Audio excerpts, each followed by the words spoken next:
자, 오늘은 제3장 세 번째 성소에 대해서 말씀을 나눈 중에 지난주에 떡상을 했죠. 오늘은 등대에 대해서 하겠습니다. 금촛대라고도 하고 등대라고도 하죠. 자, 이 금촛대에 대한, 이 등대에 대한 이야기를 레위기 24장을 보면은 어떻게 해야 될지를 말하고 있습니다. 레위기 24장 제가 처음에는 4절만을 놨는데, 그는 여호와 앞에서 순결한 등잔대 위에 등잔들을 항상 정리할지니라. 여호와 앞에서 순결한 등잔대라고 말해요. 여호와 앞에서 순결한 등잔대. 등불이 켜져 있는 등대가 순결한 등대라는 거죠. 그리고 그것이 항상 여호와 앞에 켜 있어야 되고, 그것이 하나님 안에서 잘 켜 있도록 정리되어야 한다. 이것이 갖는 의미들을 우리가 살펴보겠습니다. 자, 이 등불에 대해서 먼저 보면, 이 등불은 무엇을 말하고 있느냐? 그 금촛대가 어떻게 생겼죠? 마놀라라고 말하는 금촛대. 가운데에 등잔이 하나가 있고, 거기에 연결이 되어져서 양쪽으로 3개가 있어요. 그리고 각 등대 위에 기름을 담을 수 있는 것들이 하나씩 있어요. 금촛대의 중요함은 모든 것이 다 하나로 연결되어 있다라는 거예요. 하나로 연결이 되어져 있고, 각 등대마다 살구꽃이 3개가 펴 있고, 근데 그 살구꽃으로 표현되어진 거가 지팡이에 살구꽃이 핀 것이 누구 지팡이죠?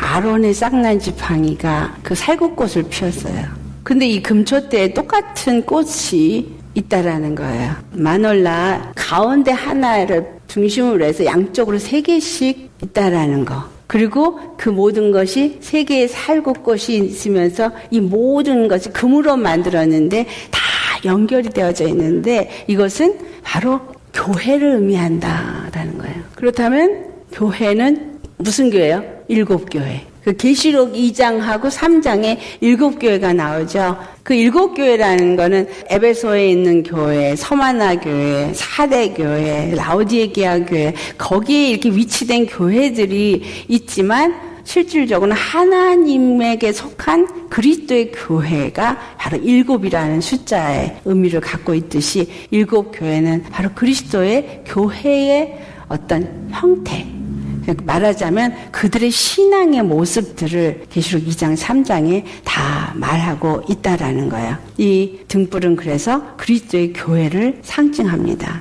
계시록 1장 20절 말씀을 같이 봉독하겠어요. 내가 본 것은 내 오른손에 7별의 비밀과 또 7 금촛대라. 7별은 7교회의 사자요 7 촛대는 7 교회니라. 자, 7 촛대, 이것은 7 교회요. 그리고 7 별은 7 교회의 사자다. 7 촛대에 7 별이 왜 나오냐? 주의 오른손에 7 별을 가지셨고 7 촛대를 가지시고 있다. 그럴 때 7 별이 7 교회의 사자라는 얘기는 이 교회를 다스리시는 이도 그리스도 예수시요, 그 교회에 사자를 보내셔서 그 교회를 관리하게 하시는 이도 그리스도 예수시다, 이 말입니다. 자, 그렇다면 우리가 교회죠. 나는 에베소 교회 사람인지 서머나 교회 사람인지 빌라델피아 교회 사람인지 여러분의 각각의 신앙에 따라서 그 모습을 갖추고 있겠죠. 그런데 어떤 모습을 갖췄던 그 교회의 주관자는 우리 주 그리스도 예수시다라는 이야기입니다. 그 그리스도 예수를 가진 그 교회, 그 교회가 또 무엇을 나타내고 있냐면 세상의 빛이 되시는 우리 주 그리스도 예수를 말한다. 아멘. 이 촛대들은 전부 다 뭐를 가졌어요, 여기에? 여기다 뭐가 부어져야 돼요? 감람유가 부어져야 되죠. 감람유. 감람유가 여기다 부어지고 그 감람유에 의해서 불이 나타나게 되어져 있어요. 불이 켜지는 거죠. 그러면 이 감람유가 무엇을 의미하고 있어요? 감람유? 그것은 바로 하나님의 영을 의미하죠. 그렇다면 하나님의 영이 우리 주 그리스도 예수 안에 계심으로 말미암아 예수님이 이 땅에 오셨을 때에 세상에 빛이 되어지셨다. 요한복음 8장 12절 말씀 우리 같이 봉독합니다. 예수께서 또 말씀하여 이르시되 나는 세상의 빛이니 나를 따른 자는 어둠에 다니지 아니하고 생명의 빛을 얻으리라. 우리 주 예수님이 바로 세상의 빛이에요. 그래서 빛 가운데 있는 교회는, 그리스도의 교회는 항상 그 빛이 그 안에 있기 때문에, 근데 그 빛이 생명의 빛이에요. 그러니까 그 생명의 빛이 그 안에 있기 때문에 늘 빛 가운데 있는 자가 되어지는 거죠. 교회라고 하면서, 그리스도의 사람이라고 하면서 어둠 가운데 있다라는 것은 맞지 않는 이야기입니다.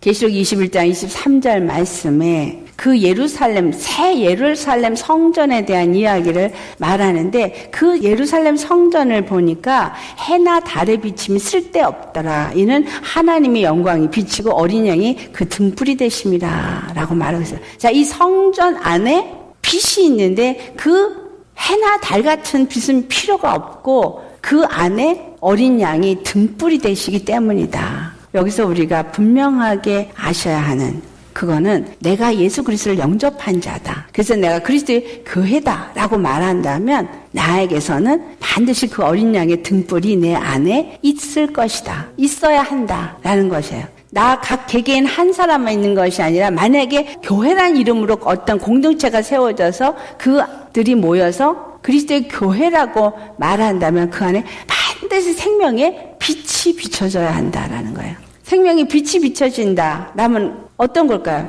교회 안에 생명의 빛이 있다라면 어둠 가운데 있는 영혼이 그 교회에 들어오면 빛 가운데서 어둠이 떠나가야 되는 거예요. 그러니까 교회에 오면 자유함의 역사가 있어야 되고 생명의 역사가 있어야 되고, 우리 안에 만약에 내가 생명의 빛을 가졌다면 나를 만나는 자들이 그 빛을 맛봐야 되겠죠.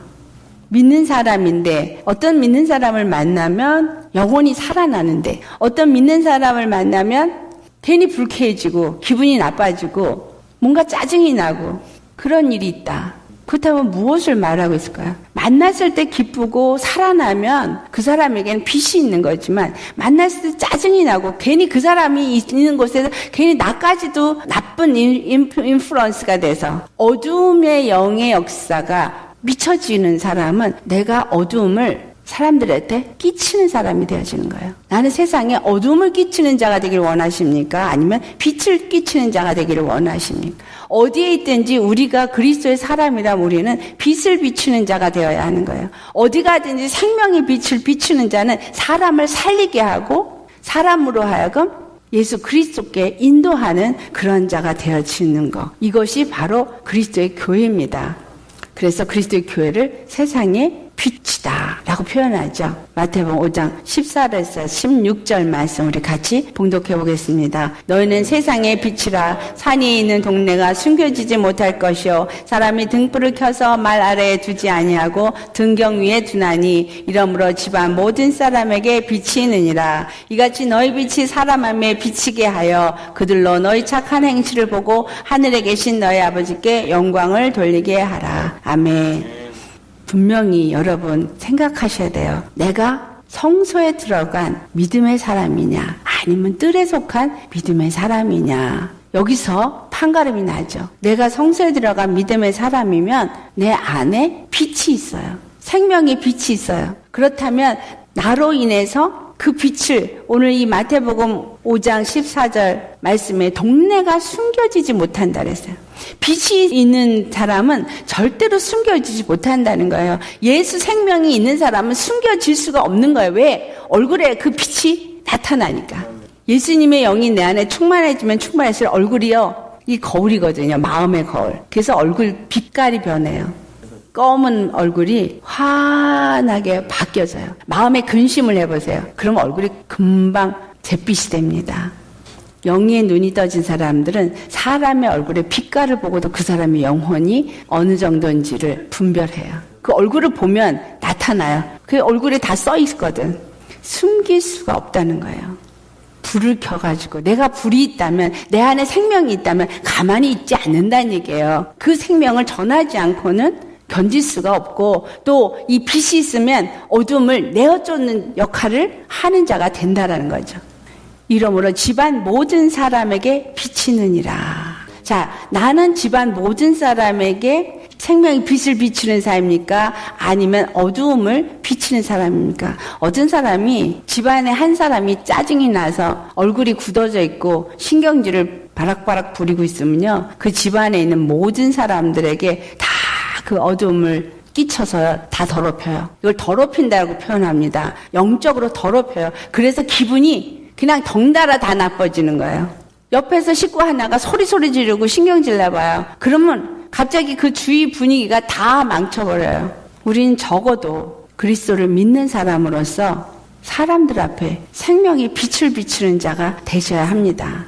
그들로 너희 착한 행실을 보고 하늘에 계신 너희 아버지께 영광을 돌리게 하라. 그래서 생명의 빛이 있는 사람은 우리가 그 선한 행위를, 생명이 나타난 일을 함으로 하늘에 계신 아버지께 영광을 돌리게 된다. 할렐루야. 자, 그래서 그 촛대는, 그 등불은 그리스도의 교회를 상징하고 그 그리스도의 교회에 역사하시는 세상의 빛으로 오신 우리 그리스도 예수를 말합니다. 그리고 또한 그 빛을 가진 그리스도의 교회가 된 우리를 말합니다. 근데 이 등대에 등불을 붙이기 위해서는 순결한 기름을 준비하라 그래요. 레위기 24장 2절에서 4절 말씀을 같이 봉독하겠습니다. 이스라엘 자손에게 명령하여 불을 켜기 위하여 감람을 찍어낸 순결한 기름을 내게로 가져오게 하여 계속해서 등잔불을 켜둘지며 아론은 회막안 증거계 휘장 밖에서 저녁부터 아침까지 여호와 앞에 항상 등잔불을 정리할지니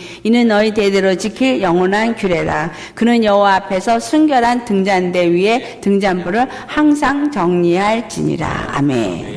이 불을 켜기 위해서는 감람을 찍어낸 순결한 기름을 준비를 해야 돼요. 감람유, 올리브유를 말하죠. 그러니까 그 올리브에서 짜낸 순결한 기름을 가져와 가지고 순결한 그 감람유로 등잔에 불을 켜게 합니다. 이것이 하나님 앞에 대대로 지켜야 할 규례예요. 근데 등잔을 켜는데 등잔불을 어떻게 켜라 그래요? 순결한 기름을 가져와서 킬 때 계속해서 등잔불을 켜둬야 돼요. 꺼지면 안 돼요, 이 등잔불은. 그리고 세 번째가 저녁부터 아침까지 항상 이 등잔불이 정리가 되어져요. 저녁부터 아침까지. 이것이 대대로 지킬 영원한 규례다. 그래서 항상 이 순결한 등잔은 정리가 돼야 돼요. 정리가 된다는 얘기는 늘 제사장이 그거를 잘 정리해서 불이 잘 타오르고 절대로 꺼지지 않고 불이 잘 붙어있게 해야 한다라는 거죠. 그럼 잘 정리를 하려면 뭐가 필요해요? 순결한 감람유가 필요하고, 그 다음에 두 번째로는 등불이 잘 켜지려니까 등잔불을 정리하는 건 뭘 해야 되는 거야? 똥을 잘라내야 되는 거예요. 그래서 가위가 있어요. 성소 안에 쓰는 그 도구 중에 가위가 있는데 이 가위는 무슨 일을 하냐면 그 똥을 잘라내는 거예요. 탈수록 그 심지가 타는 똥이 나오죠. 그걸 잘라내야 돼요. 그래서 등잔불이 항상 환하게 비춰지도록 해야 한다. 그리고 절대로 꺼지지 않게 해야 된다. 등잔불을 잘못 붙이다가 죽은 사람 이야기가 있죠. 누구죠? 아론의 두 아들. 왜 그들이 죽었어요? 그들이 거룩한 불이 아닌 불을 가져가서. 자, 그럼 이거는 무엇을 말하죠? 거룩한 불은 뭐고 거룩하지 않은 불은 무엇이냐? 거룩한 불은 하늘로부터 내려온 불이에요. 번제단에 번제물을 올려놨을 때 하나님은 하늘로부터 불이 떨어져서 그 번제물을 사르게 합니다. 다시 말하면 인위적인 불을 갖다 붙이면 안 되는 거예요. 번제단의 번제물도 화제로 할 때 인위적인 불을 붙이면 안 되고, 이 성소 안에 있는 등잔에도 인위적인 불을 갖다 붙이면 안 돼요. 반드시 어떤 불? 하늘로서부터 내려온 불을 갖다 붙여야 돼요. 그래서 아론의 두 아들이 그 인위적으로 만든 불을 갖다가 붙였기 때문에 그들이 죽임을 당했습니다. 왜냐하면 이 등잔불은 여호와 앞에 순결한 것이기 때문에. 그 기름도 순결한 감람유를 써야 되고, 불을 붙이는 불도 순결한 불이어야 된다. 거룩한 불이어야 된다. 이것이 중요한 이유입니다. 그렇다면 이 순결한 감람유는 신약에 와서 영적으로 무엇을 말하느냐 하면 하나님의 영, 하나님의 성령을 상징합니다. 누가복음 4장 18절에서 19절의 말씀 같이 봉독하겠어요. 주의 성령이 내게 임하셨으니 이는 가난한 자에게 복음을 전하게 하시려고 내게 기름을 부으시고 나를 보내사 포로된 자에게 자유를, 눈먼 자에게 다시 보게 함을 전파하며 눌린 자를 자유롭게 하고 주의 은혜를 전파하게 하려 하심이라. 아멘. 우리 주 그리스도 예수께서 이 땅에 오셨을 때 그 그리스도 되심을, 또 하늘의 나라의 그 복음을 전파하게 하시기 위해서 반드시 주의 성령이 그와 함께 하셨어야 합니다. 그리스도 예수가 금초대라 그랬죠. 그러니까 그 금초대에 있는 그 감람류는 바로 하나님의 영을 말한다. 그러니까 하나님의 성령과 그리스도 예수는 함께 이 땅 가운데서도 일을 하셨다. 그 이야기는 그리스도의 교회인 우리 안에서도 함께 성령님이 일하신다라는 의미죠. 그것은 하늘로부터 내려온 성령인 거예요. 그래서 하늘로부터 내려온 그 불이 이 감람류에 붙어야 하는 거예요. 땅의 것은 절대로, 성소에는 땅의 것은 절대로 가지고 들어가지 못합니다. 중요한 거죠. 뜰에는 세상 것이 있지만 성소 안에는 절대 육적인 세상의 어떤 것도 갖고 들어갈 수 없다라는 거예요. 오직 성소는 하늘에서부터 온 것 외에는 아무것도 그곳에 있으면 안 된다. 그래서 감람류도 순결한 감람류여야 된다. 그래서 순결한 감람류는 하나님의 성령을 말하고 있고 그 성령은 하늘로부터 오신 영이기 때문에 가능하다. 또 우리 주 그리스도 예수님도 하늘로부터 오신 생명의 빛이기 때문에 그 성소에 있게 되어지는 겁니다. 또한 이 성령은 무엇을 상징하느냐 하면 우리 주 그리스도 예수 안에는 경건의 능력을 말해요. 경건의 능력이 되시는 그리스도 예수를 말씀한다라는 거예요. 그리스도 예수가 바로 교회다. 그렇다면 그 교회는 무엇으로 만들어서 세워진 교회냐면 십자가로 말미암아서 세워진 교회입니다. 고린도전서 1장 18절에 십자가가 하나님의 능력이라고 그랬죠. 이 십자가가 어떻게 해서 능력이 됐냐 하면 우리를 죄에서부터 건져내는 통로가 됐기 때문에, 우리 죄를 도말하시고 우리를 생명의 하나님 앞으로 인도하는 길이 되어졌기 때문에, 그렇다면 이 등잔불이 주는 이 감람류는 성령으로 예수 그리스도 안에서 십자가에 죽으시고 부활하신 경건의 능력을 말씀한다라는 거예요. 그래서 경건의 능력, 우리 죽으시는데 갇혀있지 않냐고, 죽음이 그를 가둘 수 없고 그 안에 있는 생명이 살아 일어나게 된 그 능력, 그렇기 때문에 우리 모두가 우리 주 그리스도에게 접붙임을 받은 자가 될 수 있게 되어진 거예요. 그리스도의 교회가 될 수 있게 하는 능력이다 이 말이에요.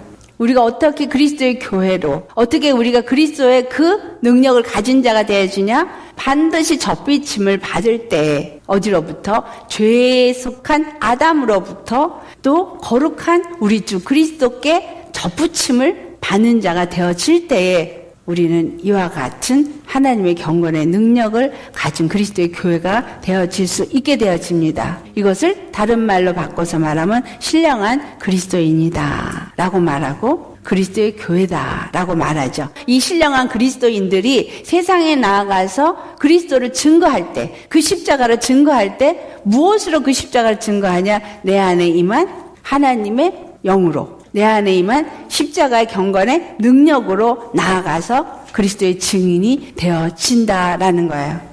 그래서 그리스도의 교회가 된 우리는 그리스도의 증인으로서 성령님이 우리 안에 임하시고 그 거룩한 불이 우리 안에 들어오심으로 불을 붙여서 내 안에 빛이 있게 되어지는 교회로서 빛을 비치게 될 때 증인이 되어진다라는 거죠. 계시록 6장 6절을 보면은 세상에 양식이 없어서 가람이 올 때를 기록하고 있어요. 내가 내 생물 사이로부터 나는 듯한 음성을 들으니 이르되 한 데나리온의 밀 한 대요 한 데나리온의 보리 석 대로다. 또 감람류와 포도주는 해치지 말라 하더라. 여기서 감람류와 포도주는 해치지 말라. 이 사람들은 누구를 말하고 있는 거야? 그냥 감람류와 포도주를 말하는 게 아니라 하나님의 성령의 사람을 말하는 거예요. 그리스도의 피로 말미암아서 그의 거룩한 의의 열매가 되어진 사람들을 말하고 하나님의 영의 사람들을 말하는 것입니다. 감람류는 어떤 사람? 하나님의 영으로 충만한 사람. 다시 말하면 세상에 빛을 비추는 사람을 말합니다. 포도주는 세상에 그리스도의 그 피를 증거하는 사람들. 내 안에 그리스도의 피가 있고 그리스도의 기름 부음이 있는 사람을 말하고 있는 거예요. 이 사람들은 해치지 말라 그래서 인을 치기 때문에 아무도 손을 못 대요. 언제? 적그리스도가 한 데나리온에 밀한대요. 한 데나리온이라는 이 돈은 이스라엘 사람들이 하루 일하는 품삯이 한 데나리온이에요. 그런데 그 하루 품삯에 밀 한 대가 팔려나가는 거예요. 한 데나리온에 보리 석 대가 팔려나가는 거예요. 사람들이, 영혼들이 이 돈에 의해서, 물질에 의해서 자기 영혼들을 팔 때가 온다라는 거예요. 적그리스도가 세상을 지배할 때 영혼들은 자기 영혼을 그 돈과 함께 바꿔버리는 거예요. 누가 이런 사람이었어요? 에서. 바로 장자의 명분을 그 팥죽 한 그릇하고 바꿔버리잖아요. 그러니까 우리의 육체에 필요한 거, 육체 유익을 위해서 영혼들이 자기 영혼을 팔아버리고 예수 그리스도를 버리는 역사들이 일어나는데 그때에 하나님의 영의 사람, 하나님의 그 십자가의 보배로운 피로 물들여진 사람은 감람류와 포도주로서 구별되어진다라는 겁니다. 우리는 이와 같은 신령한 그리스도인이 되어야 합니다. 이 이야기가 스가랴서 4장하고 계시록 11장하고 같은 이야기를 하고 있어요. 우리 스가랴서 4장 2절 3절 말씀 같이 봉독해 보겠습니다. 그가 내게 묻되 내가 무엇을 보느냐? 내가 대답하되 내가 보니 순금 등잔대가 있는데 그 위에는 기름그릇이 있고 또 그 기름그릇 위에 7 등잔이 있으며 그 기름그릇 위에 있는 등잔을 위하여 7 관이 있고 그 등잔대 곁에 2 감람나무가 있는데 하나는 그 기름그릇 오른쪽에 있고 하나는 그 왼쪽에 있나이다. 금촛대가 있는데 여기에 감람나무가 있대요. 감람나무가 2 그루가 있는 거예요. 2 그루의 감람나무가 있는데 이 감람나무에서부터 뭐가 있는 거예요? 기름관이 있어가지고 금촛대에 기름을 공급을 하고 있다라고 지금 말하고 있어요. 기름 그릇 위에 등잔 위에 7 관이 있고 그 7 관을 통해서 오른쪽에 있고 왼쪽에 있는 2 감람나무에서부터 기름이 공급되어진다라는 거죠. 자, 계시록 11장 3절에서 4절 말씀 같이 봉독합니다. 내가 나의 2 증인에게 권세를 주리니 그들이 굵은 베옷을 입고 1260일을 예언하리라. 그들은 이 땅의 주 앞에 서 있는 2 감람나무와 2 촛대니. 할렐루야. 2 감람나무. 스가랴 4장에 나온 2 감람나무.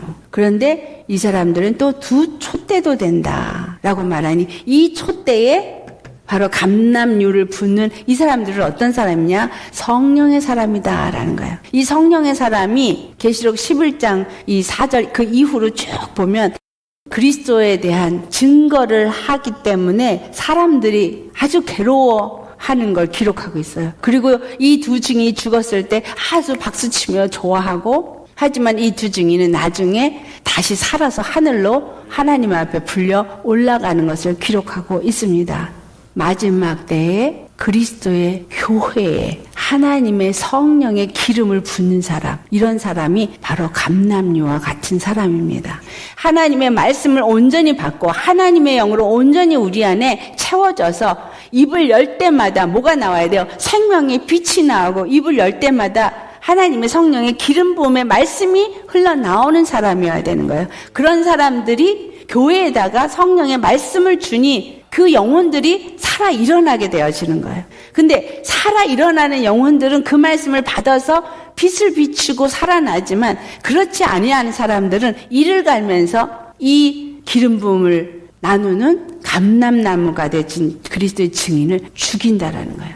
마지막 때에 이 일이 일어납니다. 그렇기 때문에 반드시 감람류와 같은 자들 하나님이 해치지 말라라고 할 때는 어떤 때예요? 그들을 통해서 복음이 전파되어지는 때예요. 근데 한 데나리온 밀 한 대요, 한 데나리온에 보리 석 대라고 할 때에도 이 감람류와 포도주는 해치지 말라고 했기 때문에 이때의 복음 증거가 이루어진다라는 거예요. 그렇다면 감람류와 같은 그리스도의 증인은 환난의 때를 통과한다는 얘기예요? 안 한다는 얘기예요? 통과한다는 얘기예요. 세상에 영혼들이 팔려나가고 정말 먹을 양식이 없을 때 이것이 뭐하고 연결되어지냐면 요셉이 먼저 애굽에 들어갑니다. 자, 애굽은 세상이에요. 그런데 거기에 팔려가서 그가 무엇을 하게 되어져요? 국무총리가 되어지죠. 그래서 7년 흉년일 때 양식을 다 준비를 해요. 곳간에 다 준비를 했다가 7년 흉년일 때 그 양식을 팝니다. 이 세상에 두 가지 일이 일어난다는 거예요. 요셉과 같이 이스라엘 백성 자기네들에게는 그 영의 말씀을 주는 그러한 일이 있지만 반대로 그 애굽 사람들한테는 어떤 일이 일어나요? 애굽 사람들은 자기네 땅 문서를 갖고 와가지고 양식하고 바꾸고 나중에는 자기의 자식들까지도 다 종으로 들이고 다 팝니다. 자기의 모든 재산을 팔고 자기의 몸도 종으로 팔아요. 그래서 애굽의 종이 다 돼버려요. 이 이야기가 마지막 때 일어날 이야기를 하고 있는 겁니다. 하나님의 백성이 되어진 자는 그런 일이 절대로 일어나지 않냐는 주님의 양식을 먹게끔 하나님이 허락하시지만 그렇지 아니한 자들은 이 육체의 양식 때문에 자기의 영혼도 팔고 세상에 마귀의 종이 되어지는 역사가 일어나게 된다라는 거예요. 그럴 때 감람류와 포도주는 그리스도의 증인으로서 많은 사람들에게 기름을 붓고 그들로 하여금 세상이 빛이 되어지게끔 교회가 되어지게끔 하는 역할을 한다라는 거예요. 우리는 어떤 사람이 되기를 원하느냐. 오늘 우리가 왜 이 말씀을 공부를 하면서 다시 한번 우리 신앙을 되새겨 보아야 하느냐 하면 이때가 지금 곧 임박해 있기 때문에 우리 주님 앞에 정말 나는 하늘의 권세를 가진 두 증인이 되어져야 한다라는 거예요. 하지만 이 두 증인은 나중에 돌에 맞아 죽어요. 순교하게 된다는 거죠. 순교를 두려워해서 빨리 이런 환란이 있기 전에 정말 휴거가 됐으면 좋겠습니다 라고 말해요. 저도 그런 생각을 했던 사람 중에 하나입니다. 그런데 하나님의 성령이 함께 하신다면 그 어떤 순간에도 담대하게 그 모든 것을 감당할 수 있게 하여 주실 것이라는 거예요. 그리고 반드시 그런 사람들이 지금 이 두 증인이 다시 살아서 일어나서 하나님 앞에 들려 올라가게 되잖아요. 첫 번째 부활에 그들이 들려 올라가게 되어지는 겁니다. 참 중요한 메시지를 이 등대가 우리에게 줍니다. 이 등잔대가, 이 금초대가 바로 그리스도의 교회요. 이 땅이 이 마지막 때에 그 환란의 때에 빛을 비춰야 할 그리스도의 증인이 되어져야 될 자를 말하고 있다는 거예요. 그런데 이런 사람들은 절대적으로 하늘로부터 내려온 불에 붙여져야 되고 하늘로부터 주신 감람류를 가진 자여야 된다라는 거예요. 반드시 성령의 충만함을 입은 자가 아니고는 금초대가 되어질 수가 없는 거예요. 이 세상에 빛이다라는 말을 참 쉽게 합니다. 내가 세상에 빛이 되어질 수 있는 사람은 성령의 사람이어야 되고 또한 성소에 거하는 신앙인이 되어야 하고 바로 제사장의 신앙인 사람이 되어야 하는 거다라는 거예요. 이것은 무엇을 말하고 있어요? 성전의 뜰과 성소를 우리의 육과 혼으로 말씀드렸잖아요. 우리 심령이 완전히 성령님의 인도함을 받는 자가 되어야 할 것을 말하고 있는 겁니다. 두 번째로 이 등잔은 계속해서 등잔불을 켜두어야 해요. 레위기 24장 2절에 있는 말씀이죠. 그 순결한 기름을 가져다가 계속 그 등잔불을 켜게 한다는 이야기는 주님이 오실 때까지 세상에 빛이 되어야 한다는 얘기예요. 한순간에 빛이 되어져서 할렐루야 충만해가지고 뭔가 정말 대단한 신앙인인 것 같았다가 그 다음에 꺼지는 그러한 믿음이 아니라 예수님을 내가 온전히 영접해서 그 빛으로 그리스도 앞에 나아간 그리스도의 교회라도 하면 주님이 오실 때까지 계속 그 빛을 가진 자가 되어야 한다라는 거예요. 그러한 자가 되어지려면 어떻게 해야 되는 거예요? 예수님이 내 안에 들어오셔야지만 가능한 일이에요. 빛이신 예수님이 내 안에 들어오셔야만 내가 빛이 되어질 수 있으니까. 왜 그 빛을 내가 가진 자가 되어지기 때문에. 계시록 3장 20절 말씀 같이 공독합니다. 볼지어다 내가 문 밖에 서서 두드리노니 누구든지 내 음성을 듣고 문을 열면 내가 그에게로 들어가 그와 더불어 먹고 그는 나와 더불어 먹으리라. 바로 생명의 떡을 먹고 생명의 잔을 마시니 그 생명이 내 안에 있으니 나는 예수님 안에서 세상이 빛이 되어질 수 있는 거예요. 이 말씀을 그냥 예수님 영접하는 것으로 일반적으로 생각을 하십니다. 그냥 영접했으면 영접한 상태에서 계속 to be continue죠. 예수님과 계속 같이 살아야 되는 거예요. 계속 영적인 사람이 되어야 합니다. 요한복음 14장 23절 말씀. 시작. 예수께서 대답하여 이르시되 사람이 나를 사랑하면 내 말을 지키리니 내 아버지께서 그를 사랑하실 것이요 우리가 그에게 가서 거처를 그와 함께 하리라. 자, 예수님을 내 마음에 영접했다면 내 마음이 예수님을 사랑하고 그 말을 지켜 순종하는 자가 되어야 하는 겁니다. 그래야지 아버지께서 그를 사랑하고 그와 함께 가서 같이 처소를 함께 하는 거예요. 아버지가 누구예요?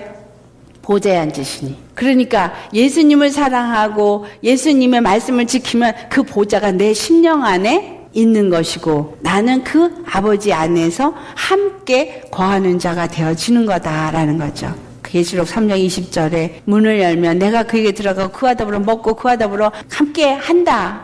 이 말씀은 거처를 삼고 함께 한 집에서 한 가족이 된다라는 의미예요. 주님이 나와 함께 한다면 나는 거룩한 심령이 되어지고 나는 빛 가운데 거하는 자고, 그렇죠? 그럼 거짓이 없어야 돼요. 그리스도의 사랑이 내 안에 있으면 모든 두려움을 내어 쫓는다 그랬어요. 그럼 두려움도 없어야 되는 거죠. 내 안에 예수님이 임하셔서 나로 하여금 세상에 빛이 되게 하시기 위함이다 라는 거예요. 그 다음에 이 빛을 되어지고 등불을 계속 켜려면 항상 뭐가 준비되어 있어야 되냐면 기름이 준비되어 있어야 한다는 거예요. 순결한 기름을 가져와서 계속 등잔불을 켜두라 그랬으니 항상 내게 순결한 기름이 충만하게 있어야 합니다. 주님이 오실 때까지 기름을 준비한 자가 되어야 한다라는 거예요. 마태복음 25장 열처녀의 비유가 그걸 말하고 있죠. 열처녀가 똑같이 등잔불을 갖고 있어요. 슬기로운 다섯 처녀는 등잔불을 갖고 있고 기름을 준비한 자요. 미련한 다섯 처녀는 등잔불은 갖고 있는데 기름을 충분하게 준비하지 못한 자예요. 우리 7절로부터 10절만 봉독하겠습니다. 이에 그 처녀들이 다 일어나 등을 준비할세 미련한 자들의 슬기 있는 자들에게 이르되 우리 등불이 꺼져가니 너희 기름을 좀 나눠달라 하거늘 슬기 있는 자들이 대답하여 이르되 우리와 너희가 쓰기에 다 부족할까 하노니 차라리 파는 자들에게 가서 너희 쓸 것을 사라 하니 그들이 살아간 사이에 신랑이 오므로 준비하였던 자들은 함께 혼인잔치에 들어가고 문은 닫힌지라. 아멘. 밤이 깊어져 가는데 신랑이 올 줄을 알고 기다리다가 오지 않으니까 다 졸며 잤어. 근데 그때 신랑이다 라는 소리를 들어요. 그러니까 신랑이다 라는 소리 들을 때 이제 등불을 다시 점검을 하고 신랑 맞을 준비를 해야 되는데 등불이 꺼져가는 거예요. 기름이 없어. 신랑이 올 때가 준비가 안 되는 거예요. 지금이 어떤 때예요? 아직 신랑이 오신다 소리 듣고 있어요? 안 듣고 있어요? 아직 우리 못 듣고 있어요. 오실 것이라고 그냥 준비를 하고 있는 때지. 하지만 주님이 이제 오신다 라는 이야기가 뭐야? 나팔소리예요. 나팔소리. 이 세상에 나팔이 불 때마다 계시록을 보면 세상에 재앙이 계속됩니다. 재앙이 계속되는 건 두 가지로 보셔야 돼요. 이 땅의 재앙을 통해서 회개하며 돌이키라고 하나님이 허락하셨다는 것과 하나님은 심판의 하나님이심을 보여주고 있다는 것. 그래서 나팔을 불 때마다 이 땅에 재앙이 있는 건 회개하며 돌이켜서 우리 주 그리스도께 나오게 하기 위한 하나님의 사랑이 나팔이라는 거예요. 지금 세상이 어수선합니다. 혼돈되어져 있고 무엇이 참이고 무엇이 진리인지 한국도 시끌시끌, 미국도 시끌시끌, 전 세계가 시끌시끌. 언제 테러가 일어날지, 언제 어떤 기근이 일어날지, 적신이 일어날지, 지진이 일어날지 너무나 들리는 소리는 좋은 소리를 못 듣는 시대 우리가 살고 있는데 바로 이것이 뭐예요? 나팔 소리예요. 주님 맞을 준비를 하라고. 등불을 잘 정리하라고. 정말 예수님 앞에 나는 과연 기름을 잘 준비하고 있는 자이냐. 예수님이 오셨을 때 당연히 주님을 맞을 만큼 내 안에 그 등불의 빛이 잘 비춰져 있는 사람이냐. 세상이 빛을 비치는 복음을 증거하는 그리스도인으로서의 삶을 잘 살고 있느냐. 그리스도가 내 안에 늘 살아계셔서 그리스도의 영으로 내가 사는 자이냐. 돌아보라는 거예요. 기름을 어떻게 해서 준비가 되어져요? 성령은 말씀과 함께 우리 안에 오십니다. 그래서 주의 말씀을 내가 받는 만큼, 주의 말씀이 내 안에 순종되어지는 만큼 기름이 채워져요. 성령을 그냥 성령 주시옵소서, 성령 임하시옵소서, 마가다락방에 성령이 임하니까 기도에 막 철야 기도하면 성령이 나한테 임하여서 갑자기 성령 충만해지는 그게 아니에요. 마가다락방의 성령 충만은 그들이 하나님의 말씀에 순종한 거예요. 그러니까 하나님의 말씀에 순종하고 주님이 내가 너에게 성령을 보낼 때까지 너희가 전혀 기도에 힘쓰라 한 말씀대로 전혀 기도에 힘쓴 거예요. 그 무슨 말이에요? 세상에 나가지 않았어요. 그 다락방에 그들은 모여서 그 성령이 임할 동안 10일 동안 전혀 기도에만 힘썼다는 이야기예요. 주님이 오시는 이 때가 바로 마지막 때의 10이라는 숫자와 연관이 되었죠. 그때에 우리가 뭐에 힘쓰는 거예요? 전혀 우리 주 그리스도 예수 안에 들어가서 그분과 온전한 연합을 이루고 교통하는 거에 전혀 힘써야 될 때다라는 거예요. 세상의 것 이리 돌아보고 저리 돌아보고 이거 참견하고 저거 참견하고 이리 흔들리고 저리 흔들리고 그럴 때가 아니라는 거예요. 정말 전혀 기도에 힘쓰고 정말 주님 맞이할 준비를 하기 위해서 주께 기도하고 부르짖고 말씀 안에 순종하는 그러한 믿음의 삶을 살 때 하나님이 성령을 그 안에 부어주십니다. 말씀을 계속 채워주시고 말씀을 깨달아 할 때마다 우리 안에서 있는 뭘 깨달아요? 부족함을 깨닫고 죄를 깨닫고 회개하고 또 돌이키고 회개하고 돌이키고 말씀 붙잡고 아멘 할렐루야 주님의 은혜 속에 날마다 더 들어가는 자, 이가 바로 기름을 준비하는 자예요. 우리는 주님이 오실 때까지 기름을 준비하면서 불은 계속 밝혀야 되는 거예요. 성령의 기름이 없이는 말씀을 온전히 증거할 수가 없어요. 내 안에 성령 충만함을 잊지 않고 어떻게 나아가서 주는 그리스도다라고 가서 전할 것이며 어떤 사람을 만날지 모르는데 그 안에 있는 영들이 어떤 영인지를 모르는데 그걸 어떻게 능히 이길 수 있겠느냐라는 거예요. 우리는 능히 이기지 못합니다. 성령이 우리 안에서 역사되어져서 그것들을 완전히 결박하고 강한 자가 와서 결박하기 전에는 그 귀신이 어떻게 도둑을 내어 쫓느냐 그러죠. 그러니까 그 안에 영혼들을 만날 때 악한 영들이 그를 사로잡아 있기 때문에 그들을 먼저 결박하는 능력이 있어야 되는 거예요. 그리고 그들을 복음으로 건져내는 일. 이게 바로 그리스도의 증인들이 해야 할 일인 거예요. 영적 금식을 하라는 거예요. 이사야서 58장에 영적 금식은 뭐예요? 굶주린 자에게 양식을 나눠주고 또 목마른 자에게 생명수의 물을 나누고 갇힌 자를 옥에서 건져내고 착고에 매인 올물에 매인 자들의 올물을 풀어주고 유리 방황하는 자들을 집으로 들여내가며 주님 안으로 인도하고 그들을 자유케 하는 십자가의 복음으로 자유케 하는 그 일을 하는 그가 바로 그리스도의 증인이요 바로 빛을 세상에 비추는 교회라는 거죠. 그런 자들을 영적인 금식을 하는 거예요. 영적인 금식은 무슨 말이에요? 온전히 겸손한 심령이 되어진 자를 말합니다. 그러기 위해서 세 번째 말씀이 저녁부터 아침까지 항상 등잔불을 정리해야 한다. 저녁부터 아침은 이 이스라엘 사람들, 히브리 사람들의 하루의 시작이 저녁이고 하루의 마침이 아침이에요. 이것을 예수 그리스도가 이 땅에 오셨을 때 언제 오셨어요? 바로 어둠이 깊을 때 오셨어요. 예수님이 오신 때가 저녁이에요. 예수님이 초림할 때가 저녁이라는 얘기예요. 근데 다시 재림하실 때는 언제냐? 그때는 아침이에요. 내가 예수님을 영접한 그때가 저녁이고 예수님이 다시 오시는 재림 예수님을 맞이할 때가 아침이에요. 그때까지 우리는 항상 등잔불을 정리해야 한다라는 거예요.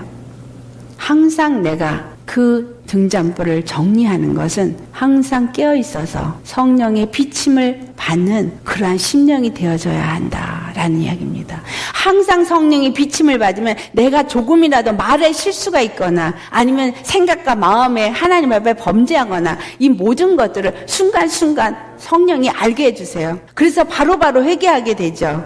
그 성령이 내 안에서 늘 비침을 주시면 데살로니가전서 5장 16에서 18절의 말씀처럼 항상 기뻐하라. 쉬지 말고 기도하라. 범사에 감사하라. 이게 되어지는 사람이에요. 항상 성령이 내 안에서 계시니 기뻐하게 되어지고 왜? 생수의 강이 내 배에서 흘러넘치니까. 그리고 늘 하나님의 영의 이끌림을 받아서 나를 위해서도 기도하지만 하나님의 뜻을 이루기 위해서도 기도하고 중보 기도도 하게 되어지고 다른 사람을 위해서 또한 대신 회개 기도도 하기도 하고 주님이 계속 기도를 시키셔요. 죽어가는 영혼들을 위해서, 또 타락한 교회를 위해서, 또 무너져가는 나라를 위해서 주님은 쉬지 않고 기도시키신다라는 거예요. 우리가 늘 마음으로 기도하고 영으로 기도하고 주님의 성령은 우리로 하여금 기도하게 하십니다. 그리고 모든 것에 감사할 수 있는 심령이 되어져요. 이가 바로 항상 깨어 성령의 비침을 받는 심령입니다. 아까 말씀드렸죠. 항상 등잔불을 정리하기 위해서는 가위로 그 심지 똥을 잘라내야 된다는 거.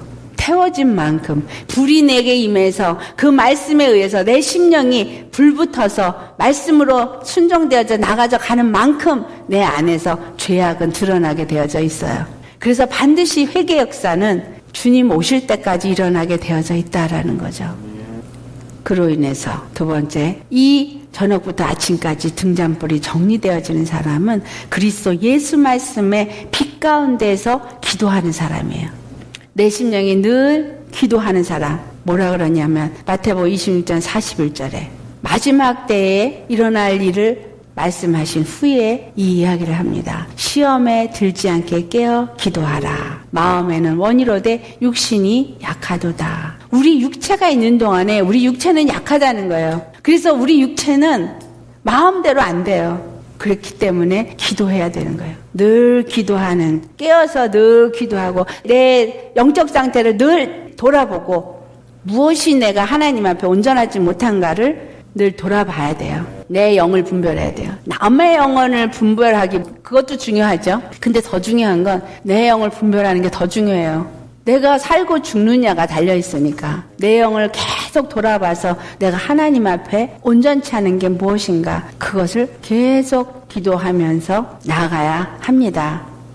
데살로니가 전서 5장 5절에서부터 8절 말씀 우리 같이 읽어보겠습니다. 너희는 다 빛의 아들이요 낮의 아들이라. 우리가 밤이나 어둠에 속하지 아니하나니 그러므로 우리는 다른 이들과 같이 자지 말고 오직 깨어 근신할지라. 자는 자들은 밤에 자고 취하는 자들은 밤에 취하되 우리는 낮에 속하였으니 근신하여 믿음과 사랑의 흉배를 붙이고 구원의 소망의 투구를 쓰자. 아멘. 기름을 준비하는 사람들은 주님 안에서 항상 등잔불을 정리해야 합니다. 그 정리를 할 때 그 정리는 무엇을 말하고 있어요? 깨어 근신하는 걸 말하고 있는 거예요. 늘 깨어서 근신하는 사람. 자, 근신이라는 단어는 뭐예요? 나를 쳐서 복종시키는 걸 근신이라고 말해요. 늘 내 영이 깨어서 나 자신을 쳐서 복종시키는 거. 내 의를 드러내려고 하지 아니하고 내 생각에 나를 지배받지 아니하고 그거를 내려놓고 주의 말씀의 지배를 받으려고 하는 사람. 그런 사람이 영적으로 깨어서 근신하는 사람입니다. 그리고 낮에 속한 사람이에요. 밤에 자고 취하는 사람들 같으면 안 되는 거예요. 무슨 말이에요? 세상에 취하지 말란 얘기예요. 세상 사람들과 같이 속해서 그들과 같이 부안해동하고 그들이 가는 대로 같이 끌려다니는 그런 일을 하지 말라는 거예요. 우리는 낮에 속했기 때문에 빛 가운데 거하는 자야 되고 우리 심령은 겸손하게 근신하여서 믿음과 사랑의 흉배를 붙이고, 다시 말하면 우리 심령이 십자가의 믿음과 십자가의 사랑에 내 의가 되어지는 흉배를 붙이고 우리의 의가 되시는 우리 주 예수 그리스도가 늘 내 심령을 주장하는 자가 되라, 이 말입니다.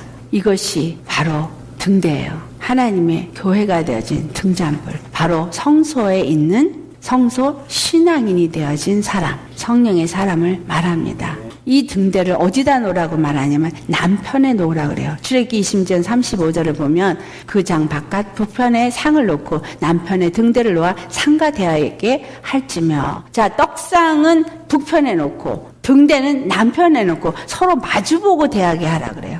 도대체 이거를 왜 마주보고 대하라고 하느냐. 우리 떡상은 이미 했죠. 떡상은 무교병이 되시는 우리 주 예수 그리스도, 그가 바로 12지파 이스라엘을 위해서 무교병 첫 번째 첫 맏아들로 하나님 앞에 드려지신 것을 말하고 있고, 그로 인해서 생명의 떡이 되어졌고, 그 생명의 떡이 되어짐으로써 하나님이 앉으셨던 그 보좌가 우리 주 그리스도 예수께 돌아가서 하늘에 있는 것과 땅에 있는 것, 땅 아래에 있는 모든 것들이 바로 십자가를 지신 예수 그리스도의 십자가로 말미암아 선악간에 판단하시는 하나님이 되셨다. 십자가에서 죽으시고 부활하시면서 무교병 떡이 되어주신 떡상에 하나님 앞에 드려지신 분, 그로 인해서 12지파도 드려지게 되어진 거, 그것은 바로 십자가를 말하는데, 이 십자가의 복음이 선악간에 판단하는 복음이 되어진 거예요.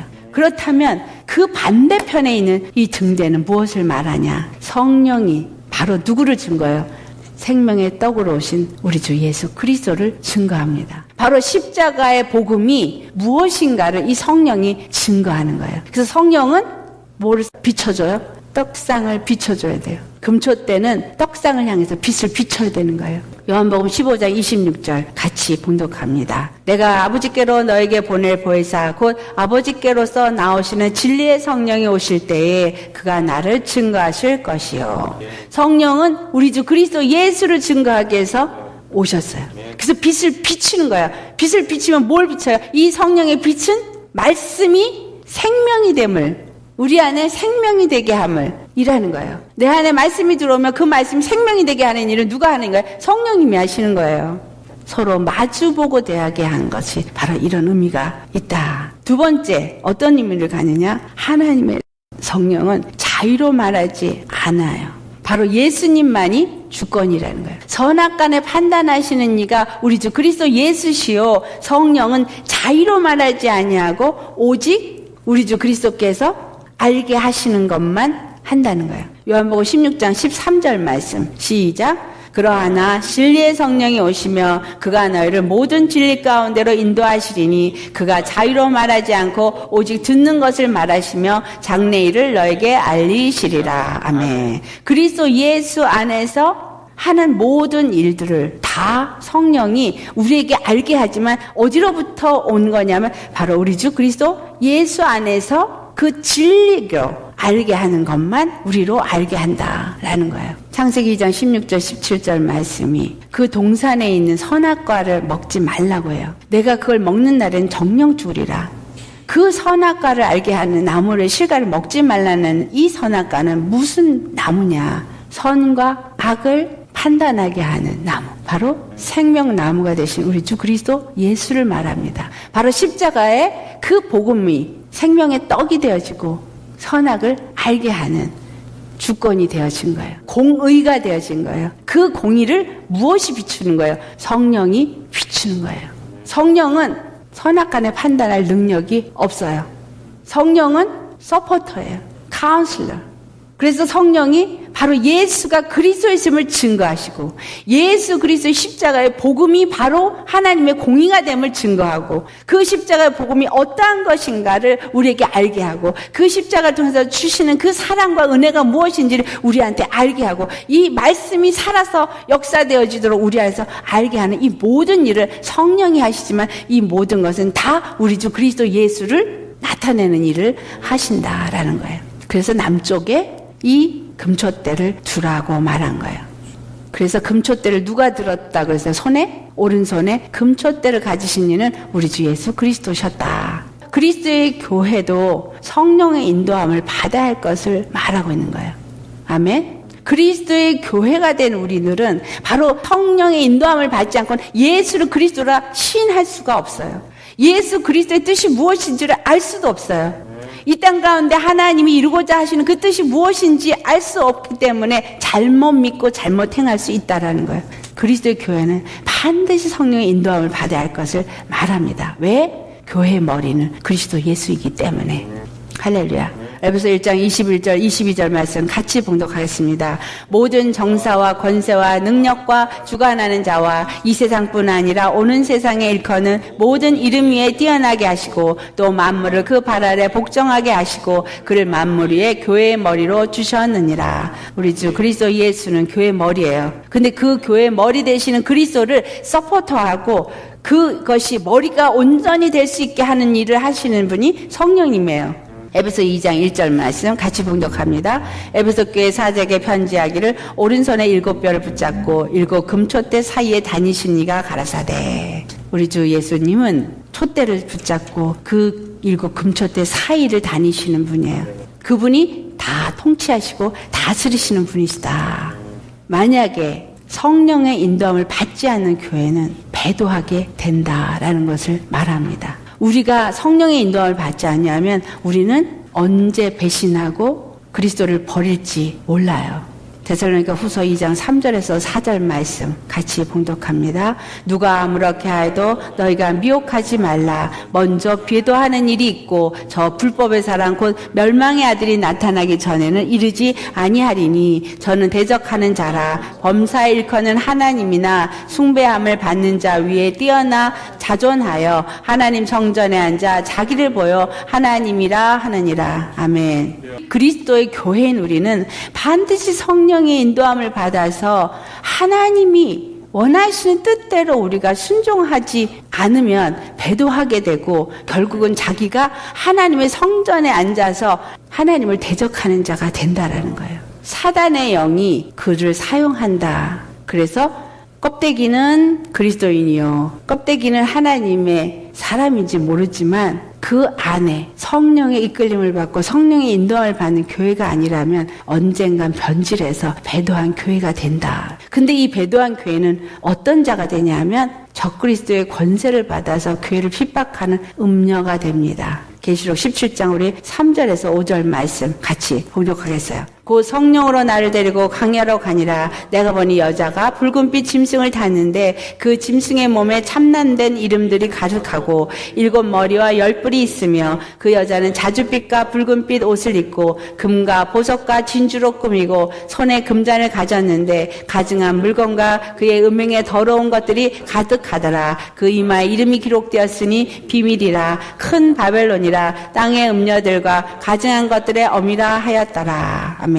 이 바벨론이 귀신의 처소와 각종 더러운 영이 모이는 곳과 각종 더러운 가증한 새가 모이는 곳이 되었다라고 말하는데, 교회가 변질되어져서 음녀가 되어졌을 때 이걸 바벨론이라고 말합니다. 그는 여자라고 표현되어 있죠. 왜 여자예요? 그리스도의 교회는 여자거든요.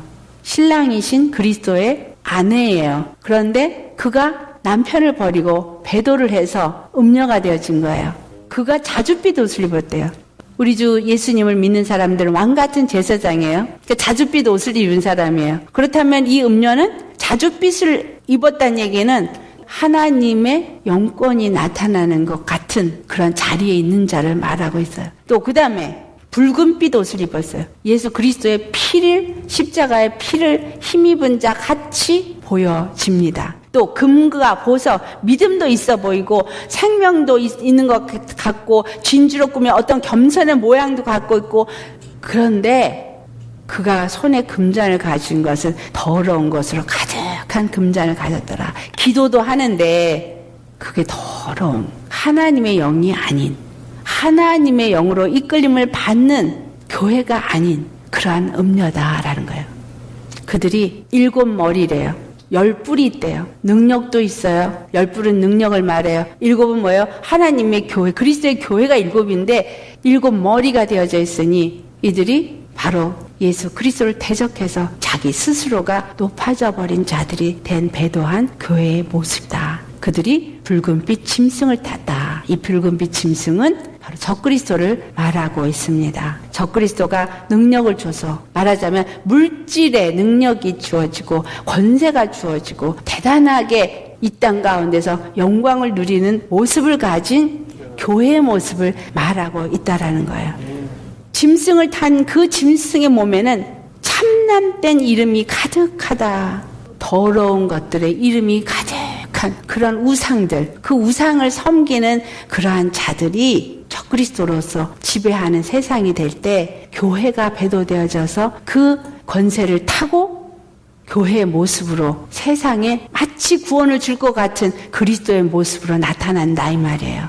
그래서 그리스도가 여기 있다, 저기 있다. 구원이 여기 있다, 저기 있다. 이 교회가, 이 이론이, 이 복음이 바른 복음이다 라고 말하는 일이 예수님이 마태복음 24장에 말한 것처럼 택한 자들까지도 미혹하는 역사가 일어나도록 거짓 선지자가 많이 일어나고 적그리스도가 일어난다 그랬어요. 적그리스도와 거짓 선지자의 역할을 우린 정확하게 아셔야 돼요. 적그리스도는 세상의 물질, 권세를 가지고 사람들을 미혹하는 자들이요. 거짓 선지자들은 잘못된 다른 복음으로 변질된 복음이 아닌 거짓 복음으로 사람들을 미혹하는 일을 하지만 이 둘이 다 바로 마귀에게 속아서 마귀에게 속한 자로서 이 일을 한다라는 거예요.